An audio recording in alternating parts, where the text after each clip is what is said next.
Okay, good morning, everybody. Thanks for joining us this very sunny day. Glad you could be here. Welcome to the Maryland Apex Accelerator webinar. I'm your host, Yasmin Razak, and I'm the Marketing and Training Coordinator. Today's topic is probably the number one question I get asked at all our events and all our trainings is how to win contracts when you lack company past performance. And it is led by Keisha Foster, who is a founder of Key to Life Professional Services. We will get started very shortly. There will be opportunities for you to ask Keisha your questions, and you can do that by typing them in the chat box on your screen. We will pause for Q&A throughout the presentation. I do have to let you know that this webinar is being recorded and will be available on the Maryland Apex Accelerator website and YouTube channel. And of course, as always, you will receive a copy of the slides with all the resources and links. For those of you not familiar with the Maryland Apex Accelerator, it's our mission to help Maryland businesses to compete in federal, state, and local government procurement processes. Our services are no cost to you. So if you would like to receive our help, please complete our application form on our website, marylandapex.org. And if you've been counseled before but just need a refresher, please email your counselor to request a meeting. And of course, if your business is not in Maryland, you can Google your state and Apex Accelerator, and it will direct you to your local center. Okay, thank you. Good morning, Akisha. The floor Good is yours. morning, Yasmin. Good morning, and hello, everyone, and welcome today's webinar. And yes, when I was a former counselor there, that's the question I would always get is how to win contracts when you lack company past performance. So this one is near and dear to my heart, and I really want to focus on that. And giving you actionable steps to take, and that way you will be successful in identifying, because most of you, when you first getting started, you're employees W-2, so that's why I'm really focusing on that. Of course, I'm Keisha Foster, your GovCon coach, president and CEO of Key to Life Professionals, and I'm thrilled to be your instructors today in the session. So you can always look at my bio later, but I want to get started. Okay, now before we dive into today's topic, I want to take a moment to thank each and every one of you for joining and coming and showing up, because this is your business development training, right? This is all for to develop your business so you can be successful. And I always believe in you got to hit the ground running. And how you do that when you don't know anything about government contracting or how to apply what you're doing to in government contracting, where via subcontractor, or you switching over from a W-2 employee and trying to use that experience, that relevant experience to win contracts. So what you have to do today, we're going to be talking about understanding the role of past performance, and it's important. Okay, leveraging your individual and your team experience. Most of us will start off as solopreneurs, self-performing the work, but then you want to transition and have team members. So you have to know how to do that as well. So what I'm teaching you is one step at a time, getting you plotting out the path to winning government contracts as a prime, maybe prime one day. All right. Crafting a compelling value proposition. And I believe we had a training on that as well. It was almost called like the elevator pitch. So we did a training on that as well. So definitely check us out on YouTube. We have so much training out there for you. I got a few case studies for you and some testimony examples, so that way you see what it looks like, and then you craft it and change it for your business. And then the most important thing, building relationships and networking, because as a new business, coming into the government contracting space, right? You don't know what you don't know. And then we have Q&A. And believe me, I will be pausing. I try to pause every 15 to 20 minutes because I can't read the comments and continue to train, and because I don't want to lose my train of thought. And so that's why I pause throughout the training. So if any questions that you have, please type it in the chat, because we use these questions to build new training, um, and to incorporate that in the next training, so that way, because these are the questions that small business have, and we want to answer your questions. All right, so that's our agenda for today. All right, now a quick poll. What stage is your business in? Are you a pre-start? Because I always try to gauge what the audience, who's in the audience, so that way I can continue to um give my them experience where you at. So the pre-launch, I haven't started yet, but I'm gathering information. Startup, I've registered my business, but haven't pursued any contracts yet. I have won my first contract. I've supported a prime contractor or won a micro purchase, or I'm actively bidding. I submitted bids, but I haven't won a contract yet, and awarded contracts. I've won at least one federal, state, or local government contract. So that means you basically probably here for a refresher, or you just need some information, because I want to let you know this training is mainly for my pre-launch, my startups, and my first contract. But I will have tips and everything in there for my progressive small businesses, because we have to give these trainings for our small businesses, because the wait is really long sometimes because of supporting the whole state of Maryland. So we do this training so that way we can keep you going. And so we have, like, just the pre-launch, we have about one or two of you in here for that. Our start, we got 30% of you here that's in a startup phase, about 9% of you. This is your first up contract. 26% of you are actively bidding. So that is very good. And I'm hoping that these tips will help you. And then any questions that you have, make sure you put them in the chat. And then 30% awarded contracts. You've won at least, and now you're trying to pretty much probably scale or get more information. So thank you all for that, because that helps me to gauge the audience and to just tailor the training so that way it's beneficial for everyone. Okay, now there are training objectives. What I want you to understand is why the past performance matter with the GovCon space, right? Because they have to follow the federal acquisition regulations. So that's why it's important to understand that. And then learn how to present your team's experience effectively. But if you don't have a team and you're just a solopreneur, then you need to be able to self-perform the work. And then if you're going to self-perform the work, that means you need to be focused. And when you have to focus in that area or whatever it is, you have to do it in a certain way. So that's the reason why I put together some handout for you, so we can go over that through the training. Then discover how to build credibility through subcontracting and teaming. Because you are new, it is important that you understand that you're going to have to probably come through subcontracting. Although, if you don't have company past performance, sometimes it's not favorable, but it's not negative, but it doesn't give you those points you need to win, because you're going to be bidding up against others who have government contracting experience and the past performance, the company past performance. So now, why past performance matters, right? Let's take a moment to understand why this topic is so important, especially if you're new in this space.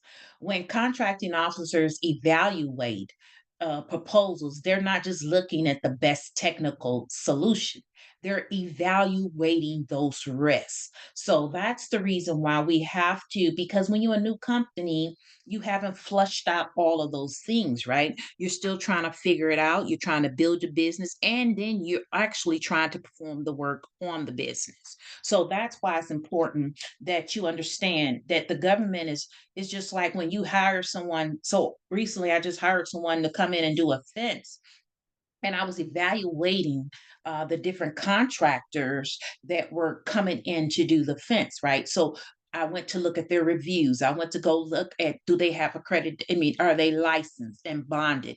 See, these are the things that we do for our small businesses and for our companies. So this is what the government is charged to do, is to maintain and to mitigate, if you will, some of that risk, and to get the best person to perform the work.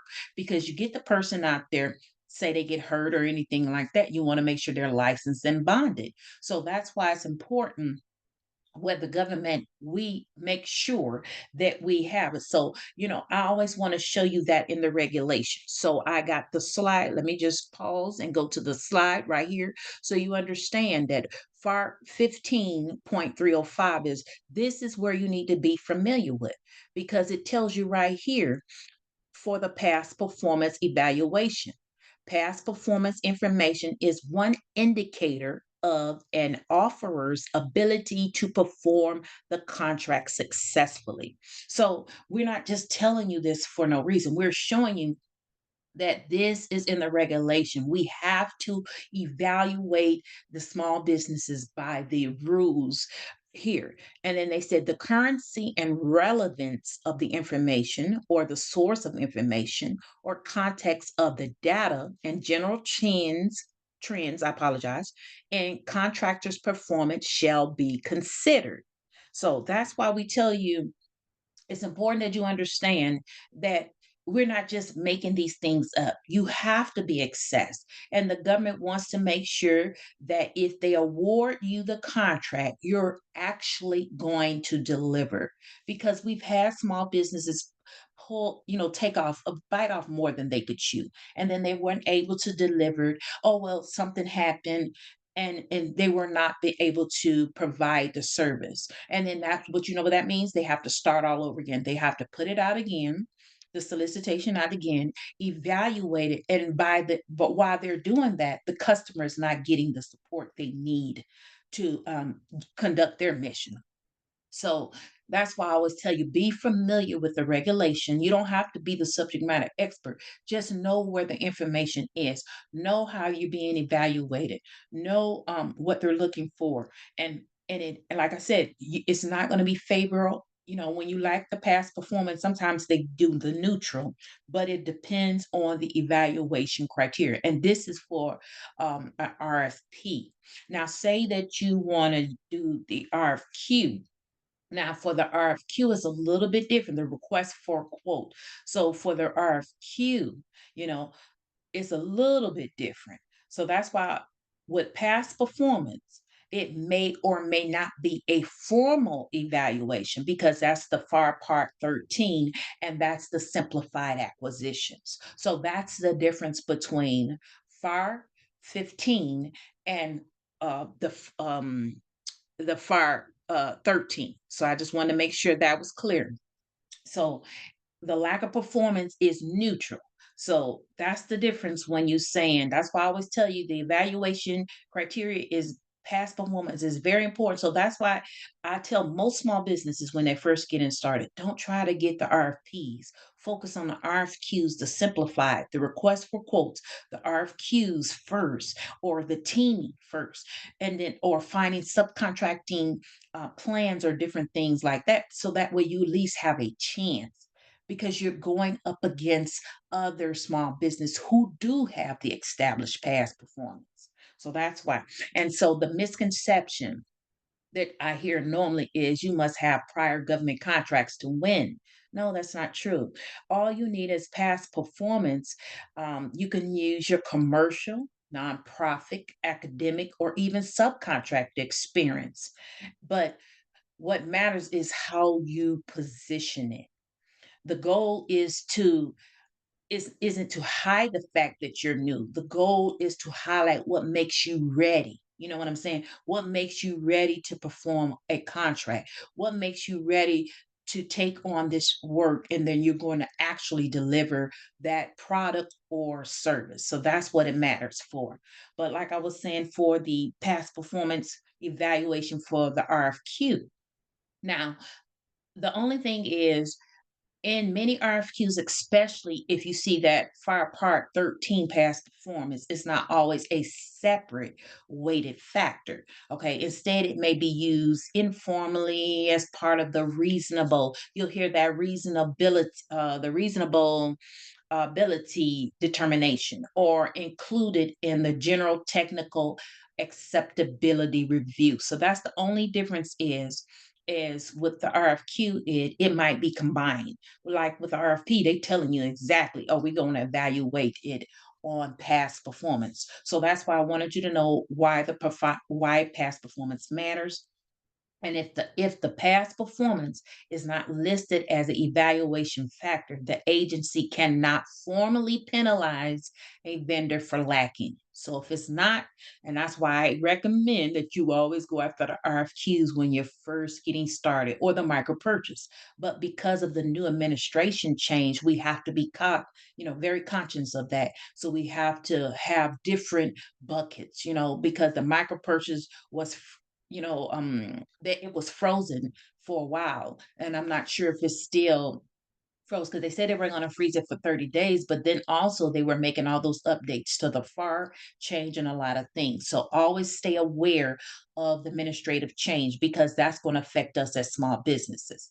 Okay. Now, you're not going to be penalized. However, they can still use relevant information for prior contracts or sources to assist us, just assess the risk. So what they're basically doing is assessing the risk to see if you can perform it. So keywords you're going to see normally, excuse me, is the evaluation criteria, or you'll see basis of award, or you'll see best value determination.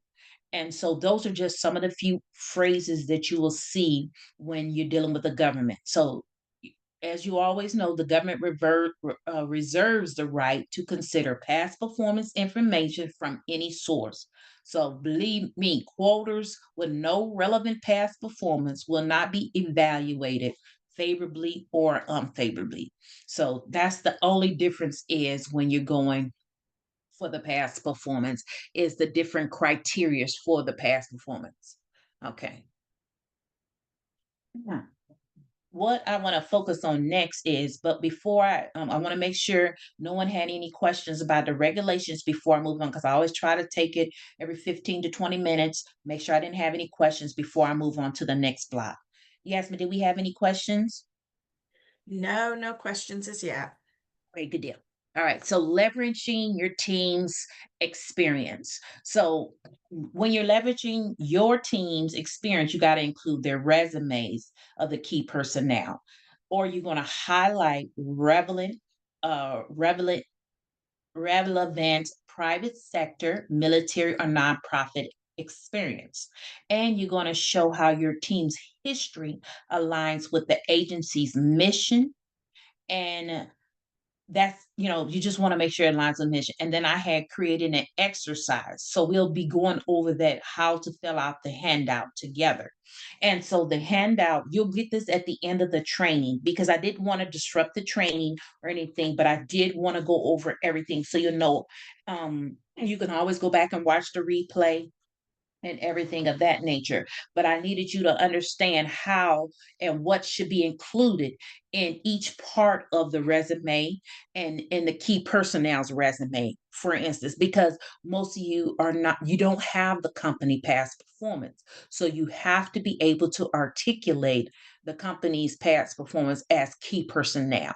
So let me pull up the handout, because I wanted you to see the handout for it. Is going to be a blank case study. The handout that we're going to be giving you is the blank case study, and we're going to be talking about the company. So you're going to fill this information out with your industry, the role. So if you're doing subcontractor, prime contractor, or you're doing a joint venture, whatever, that's the role.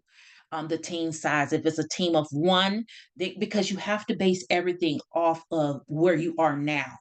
And then you can project to where you want to be, but you need to know where you are now and where your team is now. So that way, when you go into your counseling sessions, you're prepared to talk about some of those things, that you're going to have issues with. Okay, say we need help with our set aside. So you've already assessed where your company is. You have a team of one. Now, do you have any set asides? That's the thing we're going to just talk about, because I have a few examples for you. And then your certifications. Where are you with your certification? Do you have federal certifications? Do you have state certifications? Now, clearance. I always recommend let them know if you have an active clearance. Just say active clearance, and then they can dive deeper if they decide they want to work with you. They'll say, what type of clearance is it?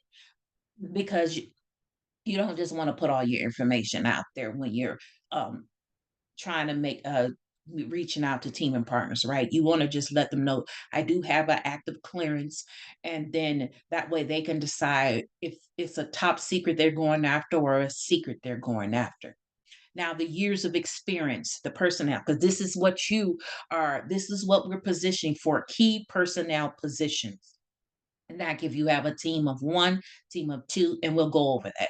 Then document your past performance. Start just generally start documenting your past performance, the problem, the solution, and the result. So this is what we'll be going over on the training slides. But I wanted you to see what the handout will be looking like that you'll be getting. Okay. Then the next thing, we got to talk about the value proposition development. Also, like I said, go back and watch that video that we had for the how to do your elevator pitch, because we have some great examples in there as well. So that way you can know exactly where you are. Then we have to, but before we move on, I just want to make sure I get that that the training is out there. Now, we use this to assess the performance and the risks. Okay. Then you define your niche and your unique strengths. And you're going to emphasize the speed, the flexibility, and the innovation. And then focus on the outcomes you delivered. And then now we're about to go to the exercise now. And then you just write a one sentence value proposition, and you just keep tweaking that and changing it to what you think it should be. So let me just go straight to the slide so that we can keep it moving. Okay, so the case study. So case study number one, how a solo LLC on an individual credentials positions to win a contract. So in this example, and then I also, because I put it in the notes section, so it will be in the notes sections, but it was hard to display all of that on the screen. So I'll just read to you from the case study that at the bottom in your notes.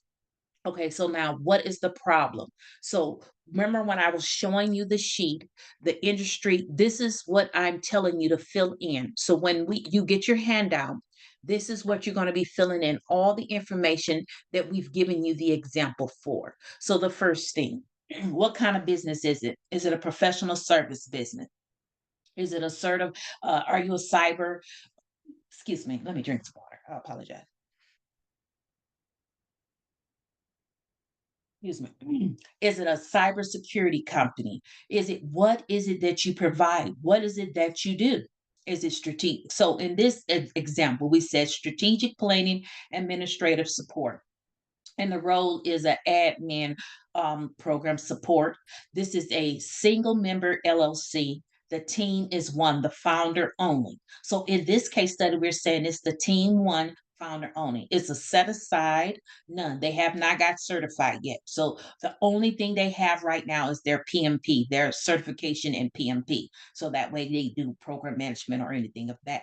Now the company does not have any past performance. And these are some examples of small businesses I've worked with as a former counselor, as a GovCon coach right now, helping small businesses. These are I just had to redact the information because, you sign NDAs and non disclosure, so you can't put out people's information. But the concept is still the same, and it depends on how you together and position your company. Clearance. Now, if applicable, is it public trust, secret, whatever? But you will discuss that. You put active clearance, or you had a clearance, previous clearance. So you are a previous cleared individual. So that way it's not going to be hard to do your clearance. Because on one project I worked on, I had to do the clearance information all over. Now, mind you, I'm in the military and I have a clearance, but they still required me for the civilian side to do a clearance. And because I had a clearance already, I was able to go through the process so much quicker. And I had all the documentation from my previous clearance, so I was able to use that and to fill out the paperwork quickly. And I mean, it just went through quick. So that's why I'm telling you this information is important, because sometimes these contracts will only take cleared personnel. And because you were formally cleared, that is an advantage for you and your company. And then the number of years experience are you bringing? Are you bringing 10 plus years? But this company brought 10 years of experience. So that means they're established, they've been doing it, but it's key personnel, it's relevant experience because the company is very new. So that's why I had to differentiate. When you're talking about company past performance is different than the individual's past performance, because this individual was trying to win the contract just based off of their credentials and how many years they had been doing the work. Okay, so now this is the problem. The company is a one person operation, recently formed by a professional with 10 years of experience in administrative management and strategic support for state programs. So this one is for the state programs. All right, the founder had no corporate past experience, no government certifications as of yet. They only had their commercial certifications, which is the PMP. But they wanted to support a federal agency office known for their streamlined support contracts. Now they went in there and found this on Emma. So this is the Maryland marketplace. So each state will have different requirements, different things that they're asking for you, and you just have to know what your state's rules and regulations are. So now the solution that we recommended is the founder had identified a low dollar value support service requirement being pursued by a prime contractor. And after reviewing, because if you go look in Emma, when you're in Emma, you could see all of the other individuals that when you put it in your solicitation and you add it into your, so that you could see everyone who's going after that same contract. Well, the subcontractor or this individual reached out to the prime contractors, seeing if they needed some support. Okay. So after reviewing the draft scope, the founder recognized that they had the exact experience needed to fulfill the administrative reporting, scheduling, logistical coordination for the team of analysts. So this is what the founder did.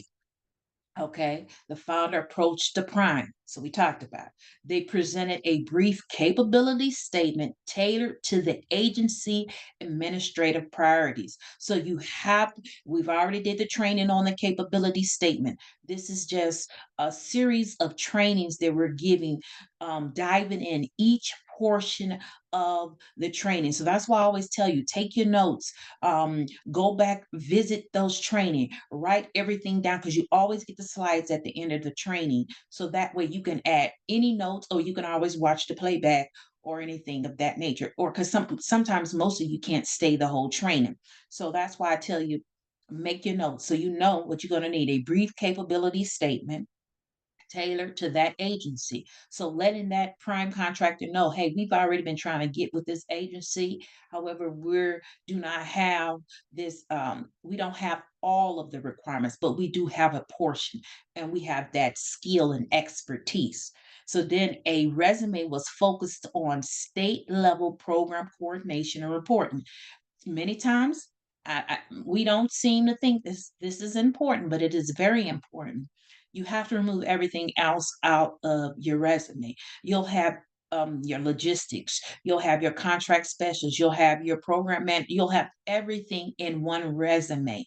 So but you have to tailor that resume. So once you've tailored the resume, save it so you'll have it for future opportunities. So once you tailor that resume for future opportunity, then you just rinse and repeat. You use that when you customize it. Okay, I'm going after the strategic planning and administrative support services. So when I go after this one, I've already got that done. So say next time, because you have other skills and you've done other things, then you want to go after just administrative support. Then you customize it for administrative support.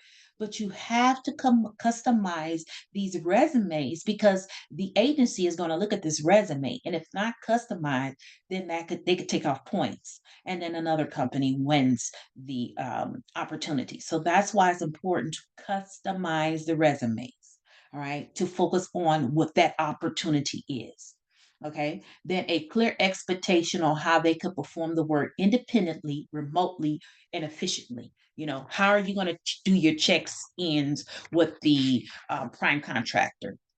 Then the key personal experience. Now, the founder had former administrative manager for a state public department. So they have experience. This is all the things that you're going to let them know. And that's why we gave you the handout. So you could just write all that information in. And then when you're ready, you'll have it already ready. So that way you can position and then you can get the opportunities. All right. They led calendar management, performance reporting, logistic coordination, executive briefing. They designed workflows and SOPs for over 15 team members using Microsoft Office and SharePoint and Google Suite. So notice that they're listing out everything. And like I said earlier, team, I've put everything in the notes. So you will have all of the notes in here. It's just I could not squeeze everything because you wouldn't be able to read it. Squeeze everything on the slide. So I'm having to read the rest of the information. All right, known for their attention to detail and the ability to operate independently with minimal supervision. So now the result, the prime contractor seeking a reliable and minute admin support with minimal onboarding selected this company as a subcontract because they did all of their homework, their research. They were in the pre-bid conference. They were in those meetings. They had they were actively registered in Emma, the Maryland Marketplace. So they were ready to go. And they had already did so it was easy for them to onboard them. They didn't have to wait for them to get set up in any systems. They could verify that, and then they took that information to verify that the business was in good standing. Because once you have your Maryland Marketplace, you have to also go in and make sure they're in good standing with the state because you don't want that to be a bad reflection on your company. So it's important that you are in good standing with the state of Maryland. All right. So then the founder supported project logistics, documented in 4-minute and weekly reporting directly to the federal task lead. This became the company's first subcontract, establishing a performance record, and a letter of recommendation for future bids. Always ask for your past performance, even if you're a subcontractor, because you can use that to win other contracts in the future because you could have a format and just let them know this is my subcontract form, and then they can call the PM or the prime or the small business liaison, as they call them, for the prime contractor. Some of them have a small business liaison. And then why it worked. The company positions individual experts directly against the agency's need. Then the solo founder was sufficient and low risk because they've done everything. The prime didn't have to do nothing. All they had to do is send them the subcontracting agreement and then go from there. All right. The resume replaced the company's history with which demonstrated real world performance. And the outreach was simple, focused, and timely.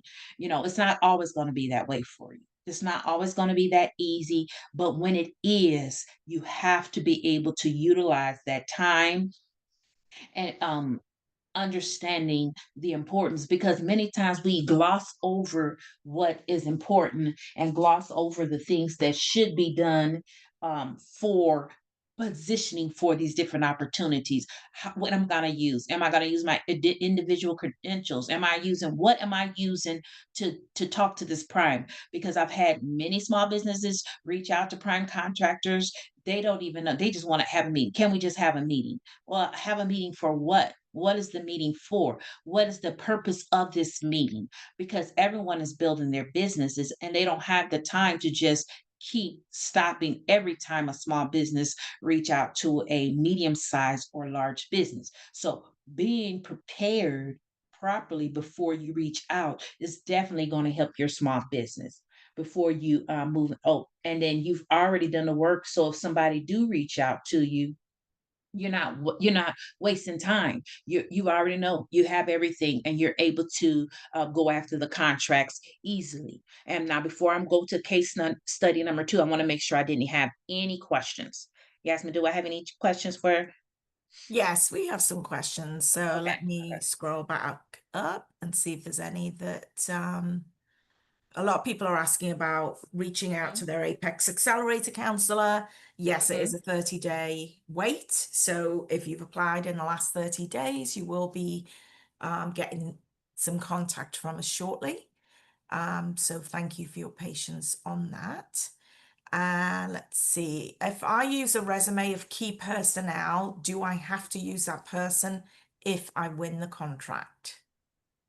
Okay, let me make sure I'm understanding. You said, okay, if you said if you win the contract for a key personnel with that individual, you saying, do you have to use that? Because you're using that individual's resume. So, Correct. that means you basically a team of two. You're the founder plus you have a subcontract on your team, and you now if you don't use them, you're gonna have to explain to the prime contractor why you're not using them, because you use their resume to win the contract. And normally, for key personnel, there's certain language they have in there. They'll say, if you replace this person, you have to notify us in writing.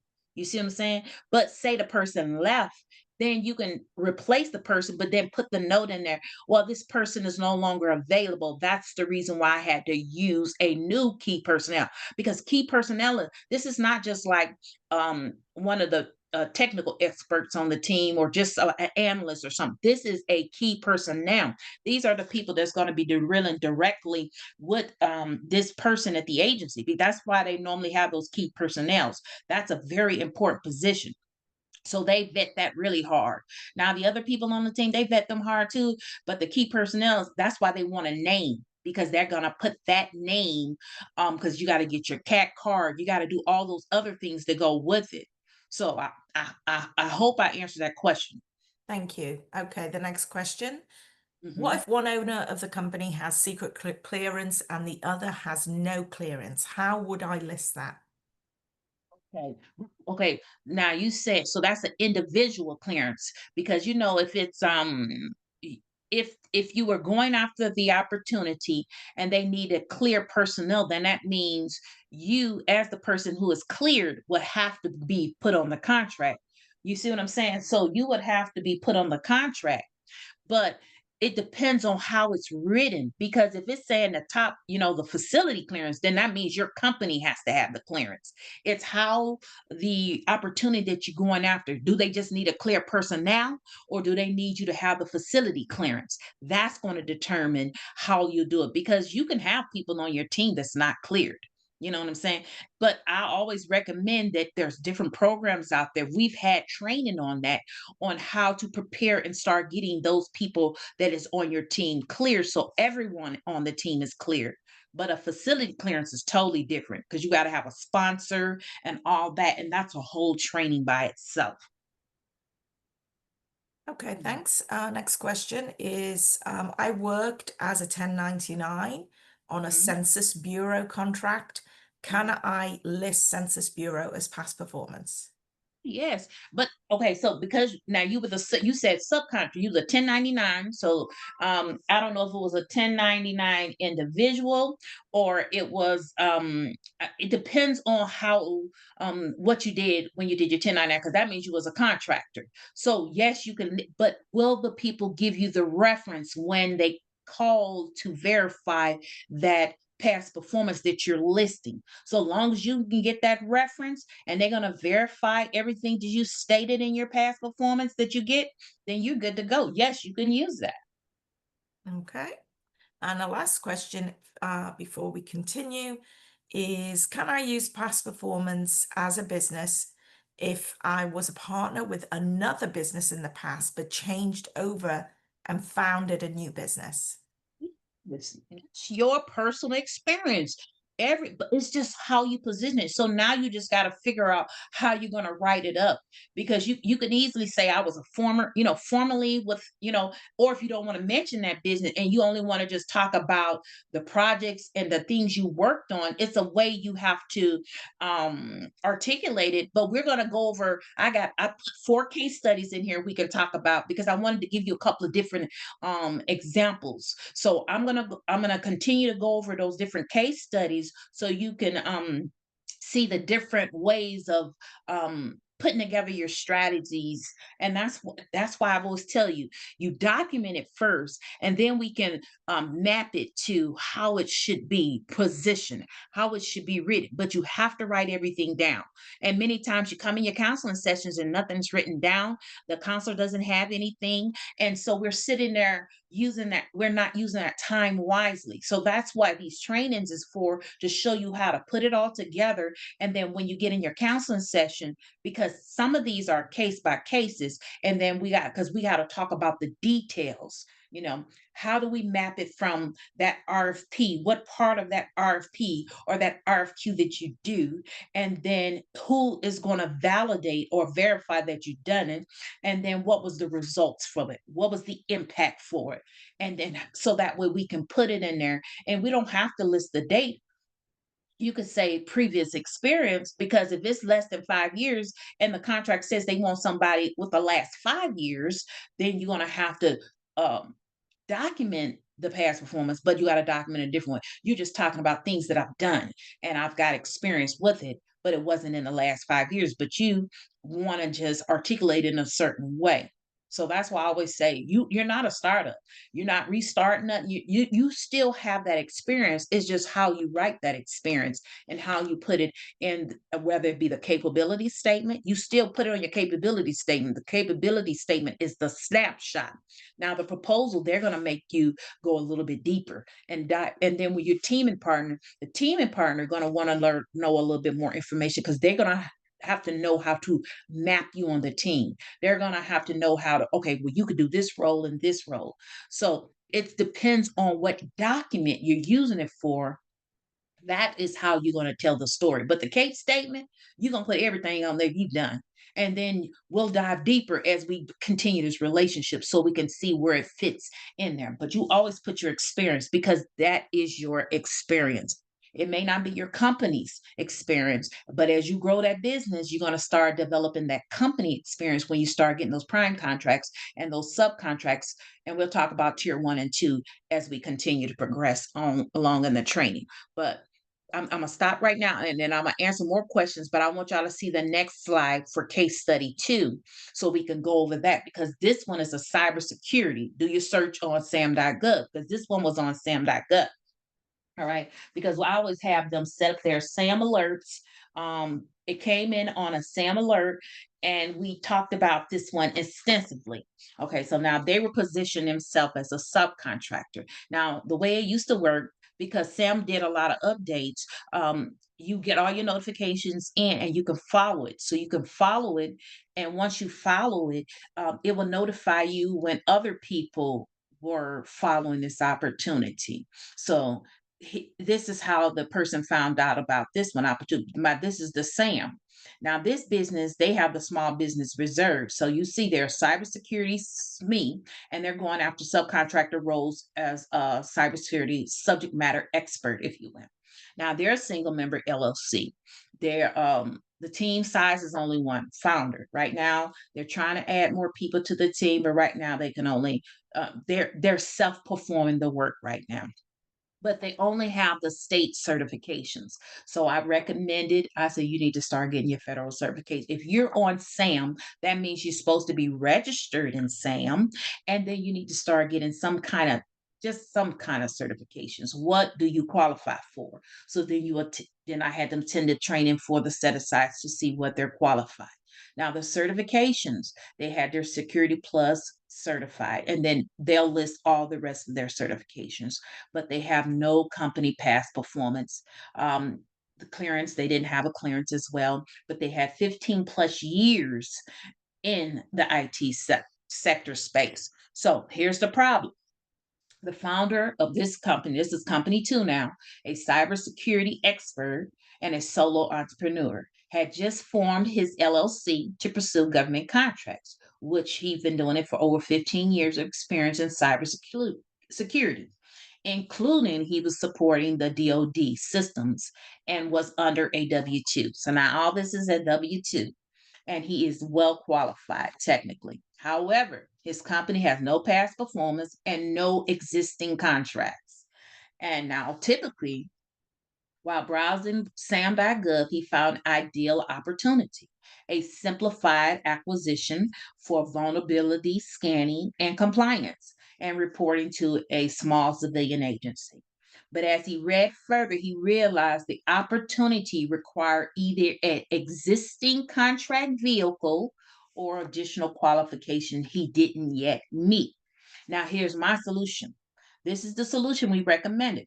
Instead of giving up, he reached out to several prime contractors who had previously performed similar cybersecurity work, and he introduced himself. He had a one-page capability statement, his resume highlighting his Security Plus certification, and a DoD cyber support background. A clear value proposition is he's solo, he's fast, he's affordable. He made sure he made those rates affordable. He has the Security Plus certified and already familiar with the NIST and the FISMA protocol. So he knew everything. They didn't have to do anything for him. He knew everything. And this was a mid-size, because too many times we make the assumption that we can reach out to these large. Well, the large can have anybody. So the recommendation was to find either another small or a mid-size established IT prime where he could position himself as that expert to fill um, that position. And then he was preparing a proposal for the same opportunity and saw that the founder filled a specific technical gap in his current team. They added him to the proposal as a key personnel, listing his resume in the technical volume. So that positioned that prime contractor for winning that opportunity, because they listed him as the key personnel. And that means his name is going in there. So that means he should have that contract with them. But to cover, I always tell them, get your subcontracting agreement, because you want it in writing. You want everything in writing before it's awarded. So we already know once it's awarded, I'm gonna, and what time I'm starting work, what's the onboarding, all of those things. You need to start talking about those things, because I've seen it too many times. They use their key personnel resume, and then they give it to someone else. But the government is cutting back on that too. They're not allowing that as much anymore. They're really starting to be really strict on trying to substitute the key personnel, but you put this company in there and you won because of this person's resume, but you're going to try to substitute. So they're really cutting back on that. So now here's the key personnel. The founder is a cyber SME, right, with 15 years supporting vulnerability assessment, risk audits, compliance reporting. He has hands-on experience with the NIS 853, the FISMA, and the STGs. So, he has all that experience. He is a previous W 2 support for defense and civilian agencies. So, he has all of that experience. So, you have to go back, start looking at those resumes. If you're going after cybersecurity, that resume better be nothing but cybersecurity. If you're going after acquisition, whatever it is, it has to be, because they want to see all the things that you're going to bring to the team. What value are you going to bring to the team? What are you going to add? And that way we can position to win. Just like those football games, you don't put the bad players on the team, you put the good players on the team so you can win the game. It's the same thing in contract. We're trying to win contracts. So when you're trying to win contracts, you got to put people on the team that have that expertise that you need to win. But if you don't have the expertise and you're just reaching out to prime contractors for, I mean, you wasting your time and theirs. Position yourself as whatever expert it is, and that's all you do. That's all you do. You don't do nothing else but focus on that. Because too many times I've seen too many people, oh, I do this. Okay, I could do that. I can do the admin, I can do the programming, I can do everything. But you a one-person team. So how are you going to do everything? Do you have credentials for all those things? And then which agencies or commercial or the private sector have you done? How many projects have you done? You have to articulate that because they want to see the supporting documents. So that's why it's important that you stay focused on one thing. Then they have the Security Plus certified, familiar with both on perm or cloud-based security frameworks. So they had all of that and they listed all that because you want to be marketable. We're always marketing ourselves, whether it's be to a government agency, to a prime contractor, to another subcontractor, to a teaming partner, or even what it doesn't matter. We're always marketing ourselves and people are always looking for the best fit. You wouldn't want to hire somebody with no experience, so they don't either. Put yourself in their shoes. I always tell them, put yourself in their shoes. Okay, the results. So let me tell you what happened. The proposal was submitted with the solo IT specialist as the named key personnel. Although company two had no corporate experience, the evaluator noted that the team brought the right mix of technical depth and practical experience. So when the prime won the contract, company two was issued a subcontract for cybersecurity support services, making the founder's first win as a government contract. So I'm telling you, it can be done. It can be done. It happens all the time, but you have to position yourself correctly. You have to know the rules of the game so you can play it. Okay. Now, why it worked? Okay, the founder didn't just give up when he couldn't find the first prime contract. He continued, he pursued, he built relationships.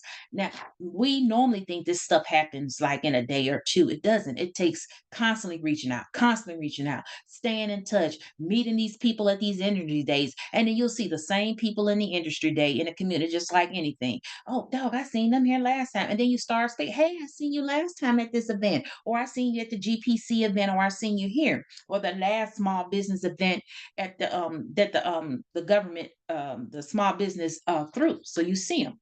Okay. He led with his personnel qualifications, not his company size, because that wasn't going to win the contract. He didn't even mention the size. He just was trying to get it. I'm going to self-perform this contract just so I can get started. All right. His resume directly matched the skills gap the prime needed to fill. If you're not matching the skills, they're not going to hire you. I'm telling you right now, they're not going to waste their time. They're not going to respond to you. They're not going to look at your emails. That's just the way it is because everybody's time is limited. You only got 24 hours in a day, and everybody's trying to make the most of it. So don't get offended. Just keep moving. Just move to the next one, move to the next one, move to the next one. That's how it go because you're looking for that perfect fit for you. This has to be a win-win for both. If it's a win-lose, it feel like somebody is not getting their piece of the pie. So basically want a win-win. Then he pitched his value and speed, not his status. And then the prime was able to meet the techno requirement without adding overhead. So you see, because he positioned himself like that, he was able to keep the overhead down and he self-performed it. So if he's already did the back research, he already know what he needed for his break even. He was able to cut the cost so he can make sure it was beneficial for the prime as well as beneficial for him. Then he got the key personnel. So that's going to be some excellent past performance he can use to win his next opportunity. But the thing is, you got to win the first thing. You got to do the first thing. And I've seen so many times we'll have a team of two and we'll send that other person out to do the job. And then the person about to make you lose the contract because they're not building a relationship. They're not vetting. They're not seeing what's going on and then reporting that information back to the founder or to the business owner. So you're not getting all the data you need to see if this is a good agency that we want to work with. you're not the boots on ground. You see, so that's why when you're first starting a new business and you're going into an agency and you're learning about this agency, you have to self perform so you can know, oh, this is a good culture. I've learned who the program manager is. I know who all the contract specialists are. I know who all the division chiefs are. I know everything about this organization because I came in and I was the boots on ground. I did everything. So now I have all of that data. Now I can hire someone to replace me. But you at least want to be on the contract for a year before you replace yourself. Sometimes 2 years because it takes the onboarding takes so long, and the government moves kind of slow, and state sometimes moves slow too. So it depends on where the organization is. So that's why it's important. And we're going to continue to keep going through these case studies because I have the two case studies. Then I want to talk about the testimonial slides and then talking about the teaming and a couple of different strategies. But before we get ready to go on our break, I wanted to just talk about some things that it is important to understand that when you're doing business with state or government, you have to do your homework. You have to be registered in SAM. You have to be registered in Emma if you're with the Maryland. If you're in Virginia, their state procurement office. And then start getting to know these people, these program managers, the procurement specialists, because what you're going to do is when you're going to reach out to the prime contractor, you're letting them know, hey, I already got a relationship established. And then you've built that relationship because also that program you sent the especially in Emma, they have it where you can say the reason why I'm not bidding on this opportunity, and then you tell them why. And then you can they could send your information if you give them permission to other prime contractors looking for people who have that expertise, and then getting in those team and portals. So there's many companies out there, they have those supplier portals. Get in those supplier portals so that way you can start getting your name out there because they could reach out to you and then do those touch points. And there's a few we're going to talk about the touch points. Just stand actively, do that email campaign. Building those relationships with these prime contractors important. Attending those industry days, understanding each part of the business, setting up those searches in sam.gov and having them coming into that inbox is going to help you because the reason why this client was able to win, they had everything saved. They had those saved searches notifying them. Then they had an account because without the account, he couldn't have moved as fast as he could with the state level opportunity, or with the sam.gov opportunity because you've already registered. Because now the prime contractor can go in and start vetting you and see if they want to put you on the team. And if you got certifications, that's even better because say they needed a veteran on small because they have those participation goals for different opportunities. If they needed a just small business or if they had a subcontracting plan, and then eventually we'll have I'm not sure which training the subcontracting plan was in, that you because on that subcontracting plan then you know that you're part of the contract, and then get that contract winning. Build your processes and procedures, learn what is all takes to keep the contract, how many people need to be on it, because that's the thing. If you don't have the capacity to scale your business, how are you going to win new opportunities? Okay.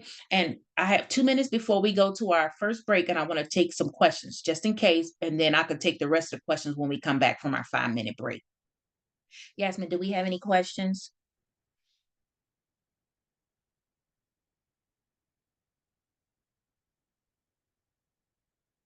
Yasmin, you're on mute. Sorry. Sorry about that. Let me have a look and see Seen if that. there. Yes, I said, oh, she must be saying something. It's on mute. I know, right? There are questions about the handouts. I will be sending that out to you. Yes. Somebody says, can I view all the other bidders on a contract to see if I can find subcontracting opportunities? Well, the way you do that is you attend those in first of all, attend those industry those pre big conferences. But then they get, sometimes they have the list of attendings on there. But far as looking at who's got all the contracts. You can only look at the contract awards if after the fact, if that's what you're saying, that you want to see who was awarded the contract, and then you're going to reach out to them to see if they need a subcontractor. But normally, if they have already been awarded a contract, they already got a subcontractor. But what happens is if they've been on the contract for a while, and maybe that subcontractor didn't work out and they need to replace them. So always send them an email if they was awarded a contract, because then how about they didn't like the subcontractor and they need a new subcontractor, then they can reach out to you.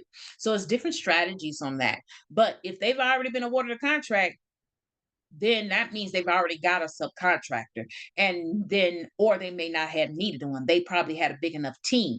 But always reach out to them because you just never know. You might need to. All right. And I'll take the rest of the questions when we come back. Yes, but we at the top of the hour. All right, we'll take a 5-minute break, everybody. Thank you. All right. Okay, welcome back, everyone. Okay, let's get it. Okay, so now what I wanted to make sure, because I was going to answer those last few questions before we proceed on to the slide number 3. I know I seen one of the questions when I was going through. Um, what does it mean to get a subcontractor and a supplier portal? Okay, so just like Booz Allen Hamilton, they have a subcontractor portal where you will have to go sign up. I know SAIC has it. Those are the large companies. But say they're medium-sized business. Some medium-sized companies do have a subcontractor portal, and that where you have to go in there, give them all the information, upload your resume, upload your capability statement. But that's why I tell you, you have to do your market research, because say you went in sam.gov, you pulled a report and you pulled down the top 25 prime contractors, and these are the top 25 contractors I'm gonna reach out to and build relationships with. But before you reach out to any, you need to vet them. Everybody has to go through a vetting process because you want to know who you're doing business with. How are you going to articulate what service you're going to provide to this agency? Okay, so while you're doing your market research on this agency, you noticed on their website they have a suppliers portal. That is where you're going to register to do business with them, because the first thing they're going to ask you, their small business liaison is going to ask you, had you fill out the information in the portal? Then that way y'all can have a conversation. Now that you've filled out the information in the portal, then you can have a more conversation. Okay, yeah, I see you do this, I do that. I mean, you do this and do that. And then you can go forward and then ask them if have they had any opportunities coming up there where they need a subcontractor. But normally they reach out to you. But some of them are very proactive. They will connect with you. And some of the small business liaisons will not. I'm telling you right now, they will not. But be persistent. Don't just give up. But you got to understand the culture. So if this person was not responsive when you was just trying to get in the company, which you know what I'm saying? You don't know what you're gonna deal with when you get there. You might have that same that energy, that same energy. So I'm very particular, because I want to work in an organization where I'm valued, everyone is valued, but sometimes that's not going to be the case. Sometimes it's just transactional. So you have to know what environment you go into, because each environment is different. And as a business owner, because you're going to be the one performing the work, you need to know those things, because once you replace yourself and put someone on the contract, can they handle that transactional culture, or that are they one of those people that need hand holding the whole way, and you might as well be performing a contract because they're reaching back to you every day about issues, or you getting complaints from the prime contractor on your subcontractor because you're the one going to get the complaints, and that's going to tarnish your reputation, because the government contracting space is very small. So you want to be careful with that. And I believe I answered all the rest of the questions. Did we have any more? Yes, I didn't think I seen any more. I think I used Yeah, I answered them got all. one directed to me, but Mhm. it is a general question, Okay, okay, which okay. is I have 30 years experience in my business, and I Mhm. know I can use my past experience to prove past performance. But someone told me that if I created an LLC, it would mean even more. Can you weigh in on this? Okay. Well, a LLC, all that is you just you're serious about starting a business. It's but you still don't have no experience with that LLC. That company, when you put so say you put your company name XYZ corporation on there. When they go look you up, because they're gonna go look you up, it's gonna say no experience. You have 1 year experience. So they're still looking at your company experience because that tells a lot. Okay, this person is established. They've been doing it a while. Now, the LSC is perfect because you want to definitely it's just credibility. It deals with your credibility, but you got 30 years of experience. So that counts for something. That means this is what I want to do. This is how I've been doing it. This is what I've been doing for years. I know what to do. And we don't have to be, and I don't have to be trained. So the LLC just gave you more of a credibility. That's what it is, because they see that you're serious about this thing. You can be vetted in the system because you go through the process of being vetted so they can see that you're in good standing. Now, being a solopreneur is good too, and not being a single member LLC. But the difference is how they vet you, how they see you, credibility, and all those other things. And then they want to be able to see if your business is in good standing when you are LLC, because you went through and got your business accounts and all that other stuff that goes with it. Okay, thanks. Okay, so let's go to case study number 3 because I wanted to make sure I gave you enough different scenarios, different cases of different things that I've dealt with, and even my experience as a subcontractor. I wanted to give you that take on it and some of the issues that I've faced and some of the things that I've had to go through and so forth and so on. So that's why I put just good 4 case studies. And I also want you, please leave in a comment things that you wish I would have added, more things to talk about because this is a living document and I can just keep making the class more interactive because I want you to get something out here. I don't want you just sitting here wasting your time, but I want you to get something out of this. All right, so now case study 3. Now this is a different one. How a team of 3 wins a sub acquisition support contract based on resume. So this one was based on a resume. The roles were an acquisition SME, the subject matter expert, and a project manager. Okay, of course, I'm not the project manager, so they already had their own project manager. Okay, the structure is single member LLC. The team size is 3. So that's why I tell people you can have just 3 people on your team. You're the person, you're the founder and you're self-performing the work. You got a virtual assistant part-time or as needed, however you want to do it, and a social media person who's doing all your posting and stuff. Because what happens is I see too many founders, they start their business, they're working in their business, and that's everything. That's it. No, everything else stop. The business back office stop. The posting out, keeping yourself relevant, keeping yourself out there. All of that goes to the side. So then, okay, say you don't win this contract or the contract is not renewed. Now you're starting all over again. And then you're doing all of the work. No, you need to have a back office, even if it's a small back office, anything. And then this was a set aside, a veteran-owned small business, and certifications. You could have the DWIA contracting certification or equivalent, the FACC equivalent. So those are the certifications. Be NCMA. You can put all those things on there, APMP, everything, because you're trying to make yourself marketable. Now, the company didn't have any past performance, but had over 7 years in consulting. So that's what, so they knew how the game worked, how everything, but it was in commercial past performance, if you will, not federal. So when we say none as a company for federal, but for, as a company of whole, had 7 years in consulting. Now, the contract type was a subcontract and it was acquisition support services for the agency, DOD. Now, this person had been in DOD forever. So, they got all the experience, years of experience, 15 plus years. So now let's go over the problem statement. Okay. Company 3. Now we're talking about this company 3 in case study 3 has been providing consulting service for over 7 years, but had never been part of a federal contract. Hadn't won that federal contract as a prime, but they've been on plenty of contracting teams. Although the founder has a strong personal reputation in the acquisition circles, the LLC had no federal past contracts, right? Past performance. But despite this, they consistently kept in touch with several prime contractors through emails, check in, and LinkedIn messaging. So that's why I tell you, that's why I kept the social media going on. I kept the email check ins going on because that's why I had the back office. So when you're performing a contract, you still should have your back office checking in first thing in the morning. Say you don't have to be to work to 8 p.m. or 9 p.m. That means you need to be up at 6.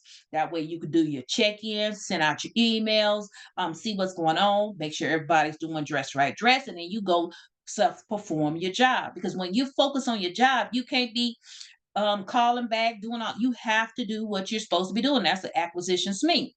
That means you're writing performance work statements, you're doing statement of works, you're in meetings, you have a meeting with other customers. So you have to be focused on your job. That is the importance.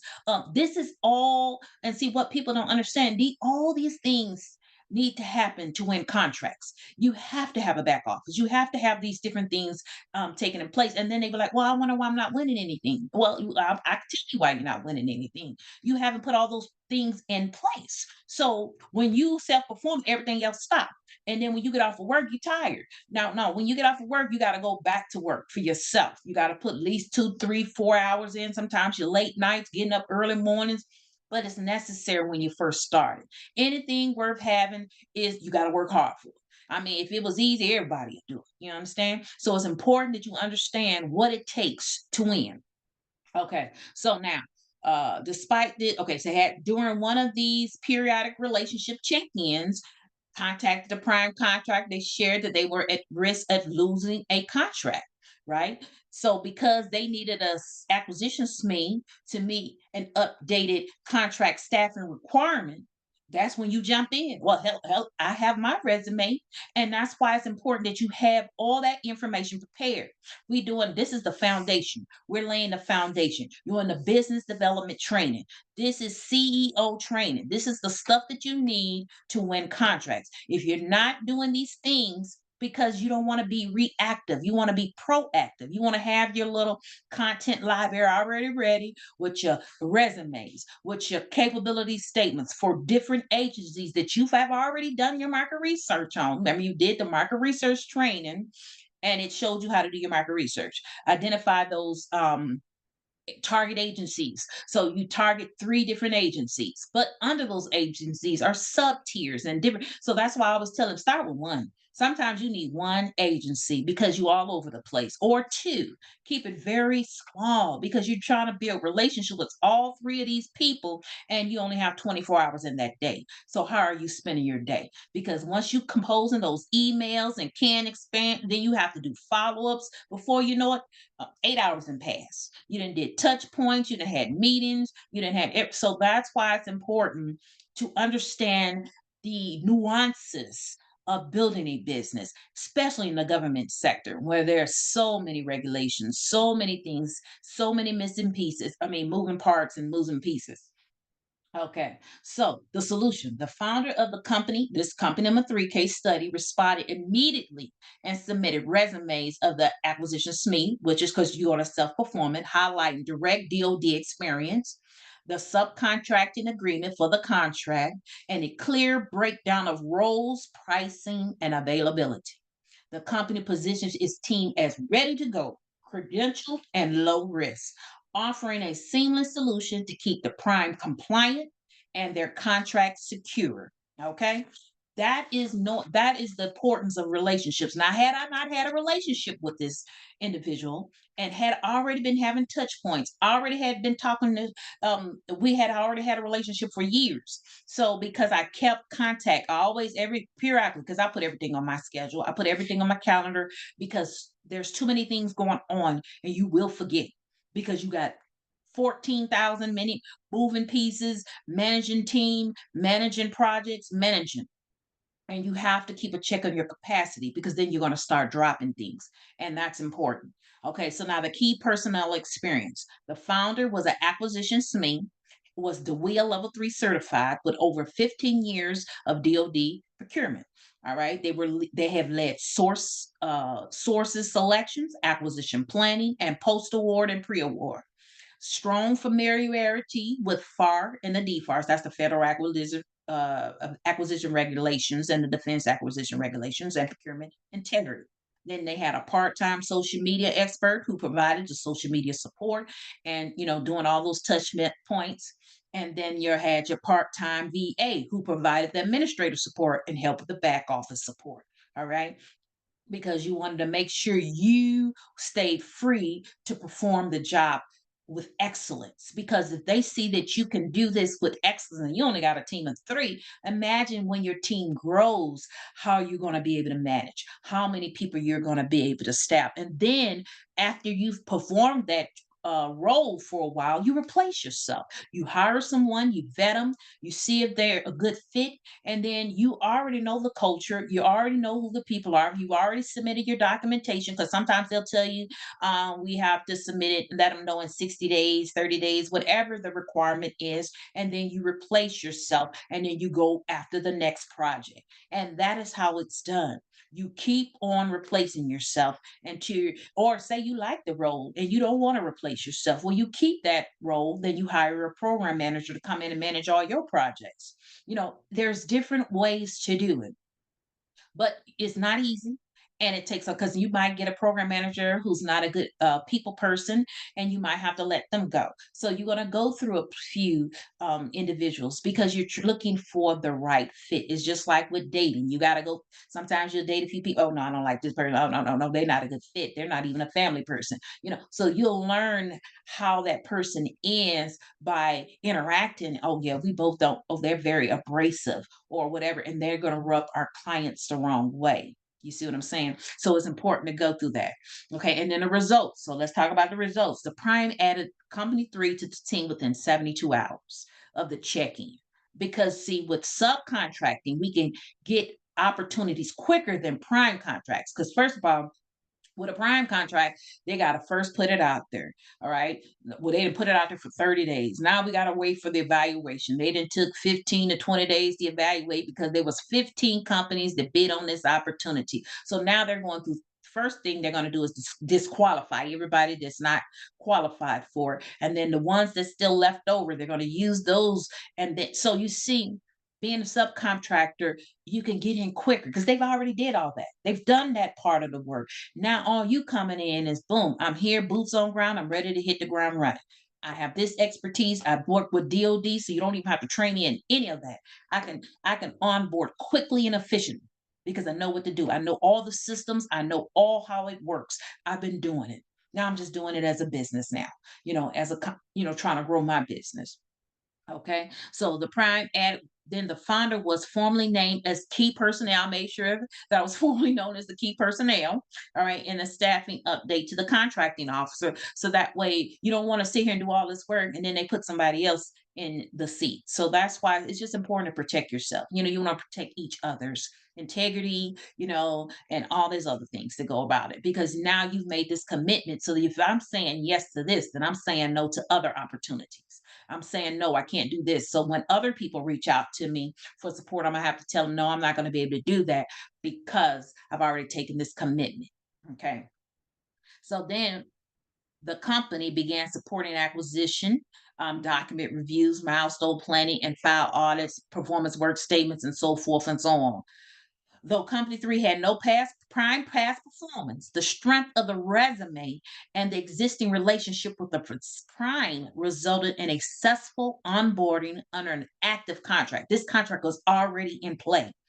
And that was golden right there, because the contract was already in play. I didn't have to wait for them. I didn't have to wait for no notification of award. I didn't have to anything. You just hit the ground and you just start performing, and you do it with the spirit of excellence, so that when you leave, you get that COR to give you a glowing review, and you use that for the next opportunity. Hey, you can reach out to my contracting officer representative. This is what I did, so forth and so on. And that is how you do that. And then why it worked. The founder stayed on top of mind by regular check-ins with primes. So those primes that you have listed, if you got 25, you need to be checking in. If you got 30, whatever you got on your list, check in. Check in. But don't have just one on your list. You got to have several, because um you want to have a plethora of people you building relationships with, because this company may not need you for this year or next year, and, and you want to have work. So that's why it's important to have those different ones. Then responding with speed, clarity, and readiness. They can't wait for you to 72 hours to come send them the paperwork. You got to be able to, you got to be moving.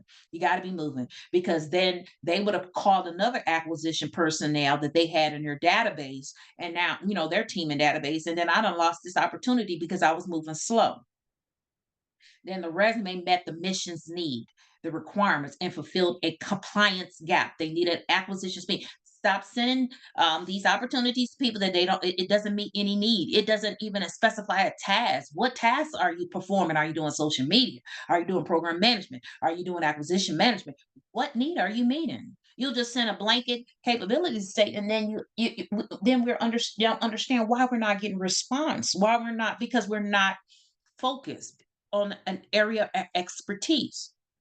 Okay. Now, they offered a ready solution, not a sales pitch, because we always selling. Well, I mean, we sell 24/7, and then the company showed value and low risk, even without past performance. So I'm telling you, it can be done. It can be done. You just got to put the work in now while you're doing your training, your CEO training, taking that to business development. We do it in everything. In sports, we do it everywhere we do it. We do training. And if you want, it's just like with the marathon. You want to win that marathon, you got to get out there. You got to run. You got to do that exercise. You got to stay fit. You got to eat healthy. It's the same in government contract. You got to get that training. You got to start building those relationships. You got to be at those networking events. That is how you win contracts. Okay. Now we on case study number 4. All right. I wanted to make sure I gave you a lot of good information out here. So now this one is for an 8A. Okay, they're positioning for an 8A. They've already did the certification. They're doing data visualization and analytics. Is another single member LLC. So this training was for those people, because I have so many single member LLCs. And then the ones who's been more established, they have the money to go get the GovCon coaches and stuff like that. But for us who are bootstrapping, and you can't get pay for a consultant or coaching right now, you need this training. And in this training that specifies different ways of targeting the primes. Okay, so now this is another team of 3, a founder, 1 full-time and 2 part-time analysts. So it's different ways you can do it, because the full-time is the founder, and the 2 part-times is the analyst. Now they did this 8A certification, so that's good, because now you can get some sole source. But with this new administrative change, I don't know what it holds, because a lot of things have changed. A lot of people lost contracts, but don't give up. Keep going, because things always pivot. And then once all the dust settles, they'll see what they need, and you be there to meet the need. So keep pushing forward. All right. They have certification. They have familiarity with our RMF, and all of this is data visualization. So I don't know all the codes. Well, we have to look them up, but I do know that they had to have certain things because it was listed in the RFP. Now, the security clearance, same thing. The past performance, oh, I needed to push down, I apologize. None as a company, but the contract type was subcontract. And this this company wanted to go after Navy, because Navy does a lot of business with small businesses. So you can go with Navy, Air Force. It's so many places you can go. But I always recommend you stay in the radius. Whatever's near you, that's where you need to be. And that's where you need to learn, because you can go up there, you can meet people, you can do in-person visits, you can do um, but stay in the area, in the radius that you can get to, so you can do those introductions, you can do the site visits, you can do all those things, so you can see the culture and where you're going to be working and who you're going to be working with. Because it's hard to work with somebody, you don't won this contract, and then you've come here to do a job, and then now you're not getting the information you need to do your job, and then that's going to reflect on you poorly, because they're going to say, well, you didn't do your job. Well, you didn't get the information you needed to do the job. So that made it very difficult. So that's why you want to get to know the culture of the individuals. And then you have 5 years experience total, combined with federal consulting and private sector analytics. So you've done a little bit of both, because you've been trying to build your business. Okay, so now the problem. The founder of this new data analytics firm launched the LLC with a goal of supporting defense agencies, particularly the U.S. Navy. Although the team had solid technical expertise, experience in Power BI and Tableau. Okay, the company had no past performance and had only been operating less than 1 year.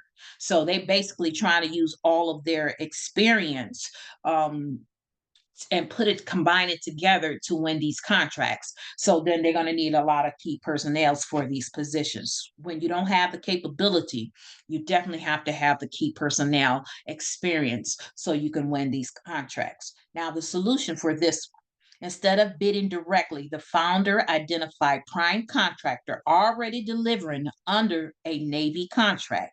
They reached out with a one-page capability statement tailored to Navy's data reporting and acquisition support needs.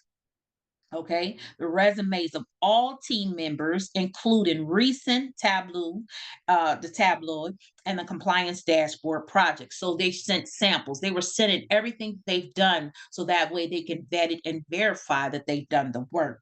Okay, because he sent all the resumes. Mind you, he sent all the resumes. Okay, and then a clear message offering their service at a low cost, high skill subcontractor. The prime had an upcoming data reporting task order that required quick staffing and visual reporting support. They saw that company's one's team could step in quickly and work pending an AA certification. So that means added work. I mean, that's going to be some sole source down the line. So that's going to be beneficial for both, which could add value for the future work. So now the key personnel experience. Now the founder, 5 years working in data analytics for public health and educational clients, designed executive dashboards using the Power BI and Tableau, then the experience in structuring data reports for compliance, milestone tracking, and decision making. Now, the full time analyst, um, no, he was doing the full time analyst. I apologize. And then the two part time analysts supported data visualization, to validate the front end visual design and the report for formatting weekly briefs. So, he had him doing all those other things to support, and they were just part time. Now, the result, the prime added um, company one to their next task order as a named subcontract. The team was brought in to deliver internal dashboards for contract deliverables and KPIs.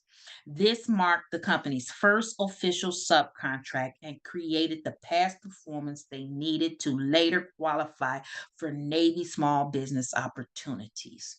So, why it worked. The company targeted an agency that was aligned with Navy. So if you're trying to get with Navy, then you have to target agencies that's already with Navy. And this market research is where you do all of that to find out that information. They led with their team's capability. Now he was showing that, look, we can do this. We are a team of three, me and the two part-time analysts. They demonstrated readiness and responsiveness, and then the pending aid certification signaled future value to the prime. That looked really good because that means he didn't have to worry about them not being able to find other work.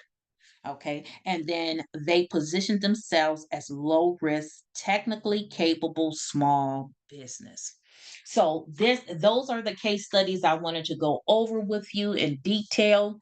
Let me make sure I don't have any more questions before I move on, because as I was stating earlier, you see what I mean when there's so many different ways that you can come and get the past performance. So when we told you this training was about how to win contracts when you lack past performance, but these and then different strategies you use, we meant that. And you're going to use these case studies. Let me go back to the slide because I want for all my people that wasn't here before. You're going to use your handout that you're going to receive at the end of this training, and you're going to take your time and fill it out. You're going to put all that information that we show, because I've given you plenty of examples now. So I feel like you're confident now that you can fill out the slide. And then you do it for each and every one. You build as many case studies you need, but it's just showing you that you can do it, how to do it. And then when you get in your counseling sessions, right, you're already ready. Okay, now we're talking about, okay, what is our strategy? How do you think I should go about this? Because now you're going into the eaches. Okay, I'm a cybersecurity company. I'm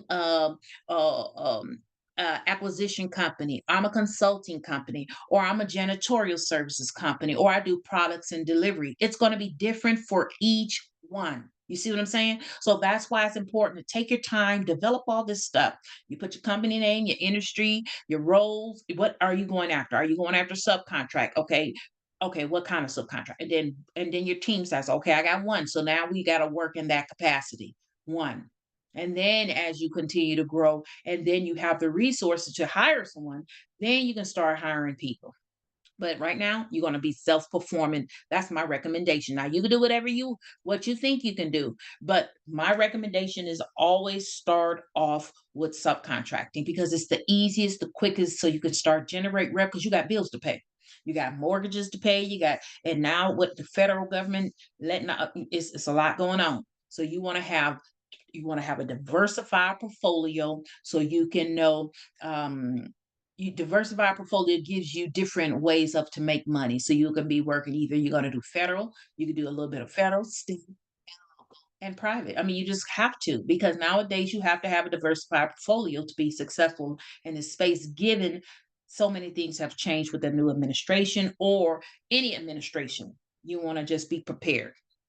Okay, next.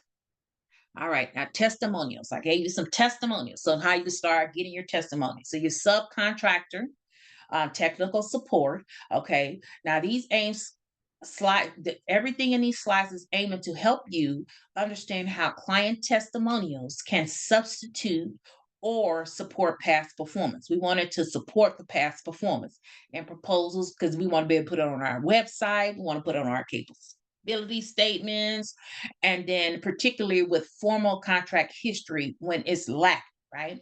So here is a testimony that could be easily used in technical volumes or your capability statement. Notice how it doesn't mention a contract number or agency, because sometimes you sign those NDAs, you can't mention a lot of things. So you have to know what your do's and don'ts are. It simply highlights the performance and quality and the role you play. These are powerful because they build trust. They see that you're actively doing it. So for instance, company name, you're going to put that. I delivered high quality work with minimum oversight. Their technical lead brought clarity and organization to a fast moving task order. So this one was for a task order. I'd worked with them again without hesitation. And this was from the project manager, and this was the prime contractor partner. So that's why I gave you different ones. That way you can see from different point of views, and then you'll have an example for later. Okay.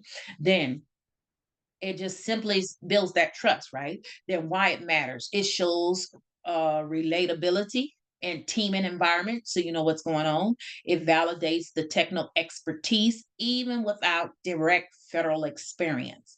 And you can be used to support team and negotiations with prime. So that's why it's important to get the different testimonials and different ways of getting the testimonials. And I wanted to be able to tell you about that. So the next testimonial. Okay, consultant. All right. So I'm a consultant, but I'm doing acquisition support. All right. So the acquisition support, this one is especially relevant for those of you offering acquisition or admin support.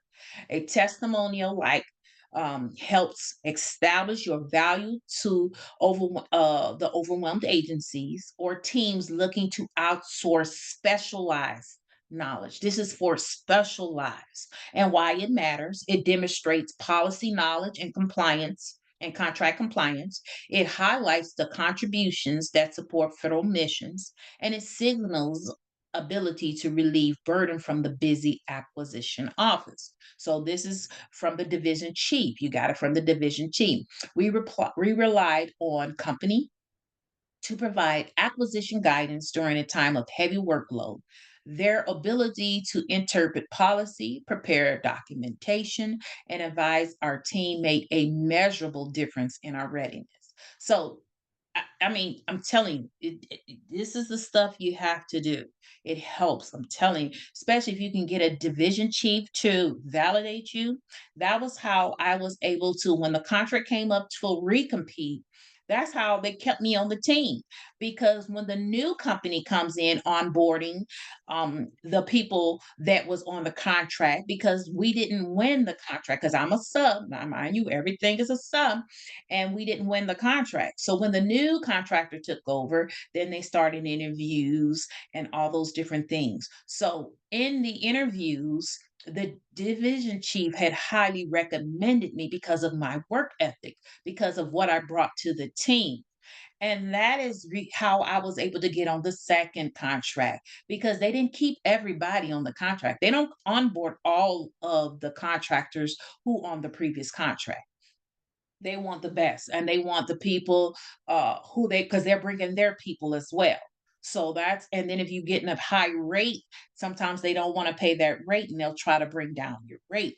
So it's important that you understand these things. And because I had that testimony, that's what saved me on this job. Because, like I always tell everyone, I'm acquisition. I do nothing but acquisition because I know where my bread and butter is. That's what I've been doing for years. I know it. I mean, I can write, I can talk it anytime I need to. So that's why you want to stay focused in your area and not do a lot of jumping around, and find an area that's like a win-win. You like it, you can do it, and you've been doing it for years. Okay, the next testimonial. All right, so this one was from a nonprofit organization. So that's why I tell them you can use all of your experience. You did admin and back office support. All right, so not everyone is offering technical solutions, and that's okay. Administrative and back office functions are essential for a business. All right, these testimonials show how important timeliness and accuracy are to program success and why it matters. It reinforces consistency and dependability. It makes invisible work like admin support and support roles visible, because it's a thankless job. You constantly doing everything, and it helps new firms to present a low risk, high professional as partners. It prevents you in a good light, and it's very good to have those testimonials. So that's why I gave you a couple examples of testimonials and how, and then you can quantify it. You can add more information to it. But for this training, I wanted to give you something to get started with, so you can quantify it to make it even better. Okay, so then the testimonial for logistic and operation support. Okay, so this is a great example for those of you in the military, because a lot of you, I'm from the military. I transitioned from the military. I did logistics the first half of my military career. And then the last 10 years, I did acquisition. So the first, I was doing logistics. So I was good at it. I knew what I was doing. I read all things. So I would always get my training coordinator or my commander or my sergeant major, or whoever, to give me a reference. Then I had my NCOERs, for those of you in the military, that's your evaluation. And you use that, because I have a lot of active duty coming out from active duty, and they want to use their experience to start a business. So you do start the business in what you've been doing for years because you're good at it. And then you can get all those references from your supervisors, right? You don't need federal past performance because you've been in the military, all these years. So use that, and then because that, as a federal contract, you've been in as an employee. Now you need someone to vouch for those abilities to move materials and coordinate, and that's what those supporting documents for. And then they're gonna want a person that they can touch, like just giving them their phone number, email, so they can reach out to them. And why it matters. It builds confidence with contracting officers, right? Looking for low risk vendors. It validates skills in coordination, timing, resource management, and it can be easily reused in past performance summaries, oral presentations, because they want you to present this information. Because of AI now, we're having to do orals, presenting the information because they want to see everything you wrote in that proposal. Can you articulate it? Without your slides, with all out that information, you got to be able to speak it. All right. So for this testimonial, company handled all the logistics with precision. They were dependable during equipment moves between locations and ensuring nothing slipped through the cracks. We trusted them fully. And when you're in the military, sometimes you're deploying, you're doing that operations for 365 in environments that are not so friendly. So it's very good. They see that you can work under pressure and you're still able to get the work done. So that one you got from your operations supervisor or your training program, whoever you needed to get that um, reference by. So I believe in using everything, and you can use everything to win contracts. All right. Then the teaming and subcontracting. So why does that matter? Okay. Prime contractors are often required to include sub businesses in their proposals to meet subcontracting goals. They look for subs who can help them meet performance requirements, fill capability gaps, or demonstrate commitment to small business participation. Okay. Even large companies can't do all, they can't do everything. They don't have the agile. They're not flexible. So it is definitely worth being. It. I mean, it's a lot. Anything you do is going to be hard, but in finding the perfect prime contractor to work for is ideal. I'm telling you, it could. And then you're generating revenue. You're able to pay your bills. So what you're doing is bringing that technical skills, the local knowledge, and sometimes they need you for your set aside status. That's why we recommend you get that set aside after you have that skill, because you need those skills, those certifications, because they want to know you're trained and that degree.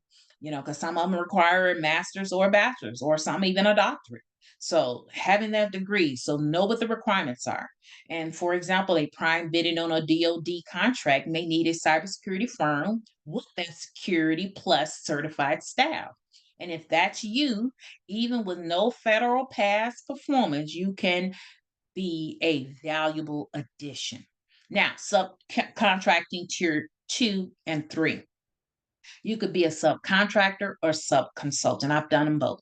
I was a sub-consultant for a consult because they were the consulting company and they just wanted sub-consultants to come in. So I was a tier 2 providing consulting in the acquisition realm because they were the prime, I mean the subcontractor tier 1 subcontractor because they were the one working directly with the prime, and I was the one working directly with the sub because they needed different expertise on the team. So of us was a sub consultant because I was acquisition, one was for engineer. So they had a few sub consultants on the team. And that's why I tell you specialize.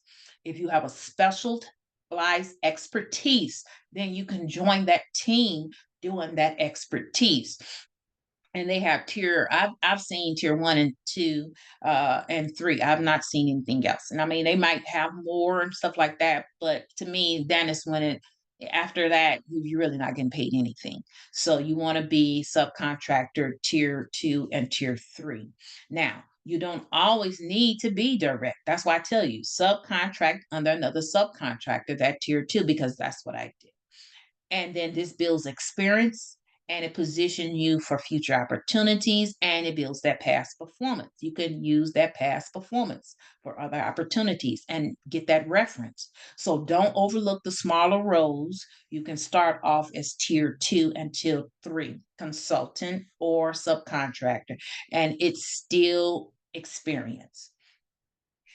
And then the exercise. So what I always say is write these exercises is for you. It's for you to demonstrate what you've learned from this training. Because if you don't apply it soon, you'll forget it. So that's why I always say apply it as you go so you don't forget anything. And so when you reach out to these, you want to distribute, you want to demonstrate, be brief. Please be brief. Don't tell them everything. Keep it targeted and clear about what you offer. That subject matter expertise that you are good at, the SME. Just demonstrate how you're going to reduce the risk, because sometimes the primes won't even answer the phone. So you're trying to get that first call and get that meeting. But if you build it right, you would just start educating them about you. But you got to learn about, do they have a portal? Do they have that subcontractor portal? Do your research on them. And that way you've already signed up for their portal and you're ready to get ready. So as soon as they call you, they'll be like, first thing, did you in the portal? Yes, I'm in the portal. And then that way you can go from there, because they see that you're doing the research.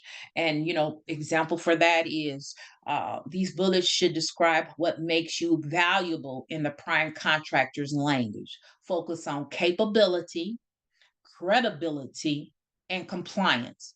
For example, like I told you with the logistics, I have a proven background managing inventory, equipment across multiple facilities for DoD supply missions. And then mention those like GFibs, whatever the new system is of that day.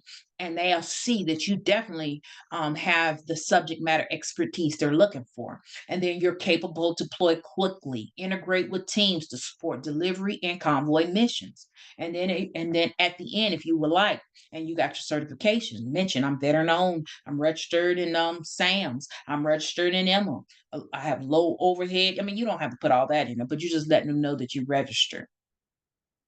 Example for a consultant, you got 15 plus years in acquisition experience, or say if it's cybersecurity, whatever. You're mentioning those things that's going to make the contractor want to put you on a team. Because what we want to happen is, we want this company, we want them to say, "Oh, I want this company on my team." So that's why I'm telling you, focus only on them capabilities first. Cost efficiency, how much are you trying to charge? Please don't try to charge prime prices, because they're not going to pay it. You're going to be on a subcontractor price. So just take a little bit off, because if they're not making any money, they're not going to want to work with you. And then the last thing, what makes it easy to work with you? Is it easy? You've already got your invoicing system set up. You got everything set up. You have your team in place, you have everything already. Because if it's not easy to work with you, they're not going to work with you. That's just how it is. If it's not easy, they're not going to work you, because they're going to want to work with a team that's more established, have the resources that they need, and they don't have to manage them. And then networking. Engage with small business specialists, the contra KOs or contracting officers. I apologize, I meant to write that out. And then the program managers. Please attend those industry days and matchmaking events, because that's how I won one of my contracts. Just talking, we were just talking, and they were talking about something, and I told them what I did. It was like, oh, well, we need somebody on our. That's how I won a contract too, from an industry day. That's the SBA's Small Business Industry Day. And connect with your people on LinkedIn, and then follow up, provide them with value. Always do your networking and relationship building. To wrap up in my final thoughts, you can win without past performance. I'm telling you, it can be done. I've done it, and as many other small businesses have done it. The focus on value, relationship building, and then your strategies. You have to keep tweaking those strategies. There have to be customized for each opportunity and for each agency. So they have to be customized. Leverage what you do have, not what you don't. Well, I want to do cybersecurity, but you have never done cybersecurity. No, focus on what you have. Focus on what you've been doing. And then once you've won contracts, and then you slowly start pivoting and position for other contracts. But start where you are, so you can start as quickly and efficiently, because you already have the fact that you don't have past performance against you, company past performance against you. So you want to leverage all of the things you have to your advantage. And why counseling and collaboration matters, because you don't know what you don't know. And having that person on your team, and I know it's hard sometimes getting in those counseling sessions, because it's like the whole state of Maryland's trying to get counseling sessions, but that's why we're giving you this training.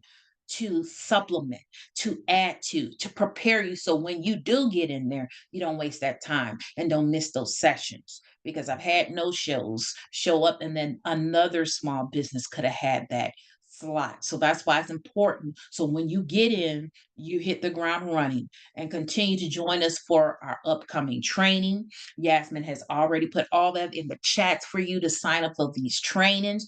And then I'm telling you, your feedback, we read the feedback, we read what you want to learn about in upcoming training, because this is just one piece of the bigger puzzle. All right, putting all the puzzle pieces together, because you can only talk about so much for so long in one training, and then people are just exhausted, and or they have other things they have to do and they can't be away for so long. So that's why this is just one puzzle piece. Each session is a puzzle piece to that big piece, that beautiful puzzle that we're putting together, is to win government contracts. And please take advantage of these trainings, because we don't know, with everything changing, administrative change, they could change the classes from free to charge them. We never know. So take it now while we have these free trainings for you to join. All right. And I want to leave this last few minutes for questions. Thank you, Akeisha. That was Mhm, excellent as always. So mhm. yes, as Akeisha says, we've posted a lot of links in the chat for all our training calendar for the rest of the year. I have classes scheduled out through to 2026. We have all our recordings on our YouTube channel. We have an easy roadmap for you to follow if you're overwhelmed and you don't know where to start. And I also posted a link to Akeisha's class next month on how to find what the government is buying. So please sign up for that. Okay, so let's see if there's any questions that we've missed out. If you think we missed out any, just quickly type them in the chat.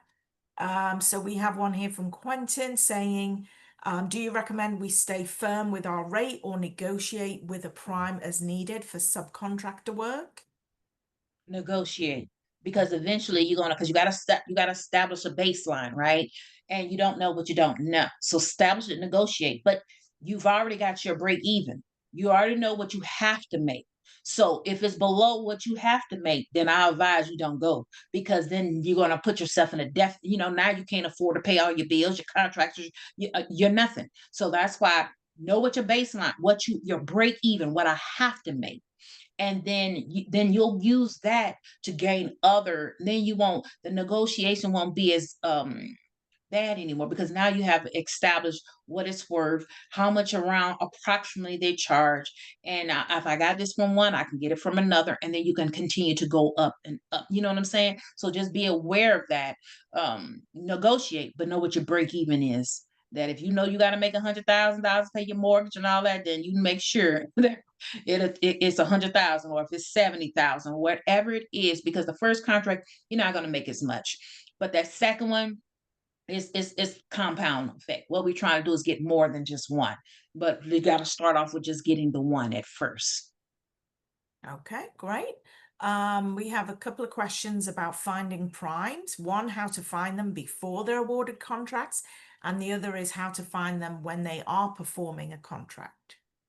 Okay. So the how do you remember sam.gov? So I definitely recommend, and I'm going to definitely cover this too, also, and the upcoming market research training. So definitely, because I can go really in depth, and I'll have the time to really go over that in that training, because it's two different ways. One, you're looking up award contracts in sam.gov or FPDS, and NG. So those are different systems. And because I like to show you everything and pull it up on the slides and everything, you'll have to go um uh to that website and look it up. But I want you to know that it's the award. You have to look at the award notice to find about awards. That's the stuff that's already out there. And then you look at who was awarded that contract. But you got to look at their NAICS codes. It's a lot of things that go involved with that. Looking at their NAICS codes, do you complement them or are you competing with them? If they feel you're competing with them, then they got to work with you. So, and then finding the primes before, that's on the procurement forecast. Remember, the procurement forecast is stuff that has not been awarded already yet, or the solicitations, or the source of salt notice in the RFIs that's coming out, because everybody's going after this and no one has won the contract yet. So that's the time to start reaching out and you find out who they are by attending those pre-bid conferences, um, or going to those injury days to find out what's new opportunities coming up. And then all the prime contractors normally show up, and then you see who's the prime contract and you start vetting them and stuff like that. But like for one database for sure, I mean, they have it's not really one consolidated place, but sam.gov. And then that's when we're going to go over that training on how to go through there and research it. Because like I said, it's a lot, it's a little bit because it's not all in just one place. Okay, that's it for that Okay, one. that's great. Mhm. Thank you, Keisha, for a very in-depth presentation, and thank you everybody for participating today. I have posted a Keisha's class in June coming up. Make sure you sign up for that. And of course, reach out to your Apex counselor. If you signed up, it's about 30 business days. And if you just want to get back in touch, please do reach out to them so they can schedule you in. And that's about it. So thanks again, everybody. Take care, and we'll see you again very soon. Bye-bye. All right, bye.